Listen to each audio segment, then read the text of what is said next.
જય હિન્દ, નમસ્કાર। જો કોઈ તમને કહે કે તમારા ખાતામાં થોડા પૈસા આવશે, તમે ફક્ત ટ્રાન્સફર કરી દેજો, કમિશન મળશે, સાંભળવામાં સામાન્ય લાગે છે ને, પણ આ જ વાત તમને મ્યુલ એકાઉન્ટ ફ્રોડમાં ફસાવી શકે છે। અને તમે શું કરો છો?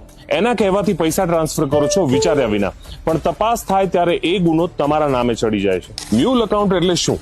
તમારું બેંક એકાઉન્ટ કે યુપીઆઈ ગુનેગાર પોતાના ગેરકાયદેસર પૈસા રોકવા માટે વાપરે છે। એ પૈસા સ્કેમ, હેકિંગ કે સાયબર ક્રાઇમ માંથી કમાયેલા હોઈ શકે છે। તમને લોન આપવા અને તમારા ક્રેડિટ સ્કોરને સુધારવાના બહાને એની વાતમાં ભરોસો બનાવશે અને કહેશે અમે તમારા ખાતામાં થોડા પૈસા ઉમેરીશું, અને એ માટે તેઓ તમને તમારી યુઝર આઈડી અને પાસવર્ડ આપવા માટે કહેશે। જેમ કે કોઈએ સ્કેમ થી લીધેલા 50,000 તમારા ખાતામાં મૂકે, પછી કહે કે થોડા પૈસા મોકલો મારી બહેનને, તમે મોકલી દો। હવે એ પૈસા પુરાવો છે અને તમે મની મ્યુલ બચવા માટે આટલું કરો।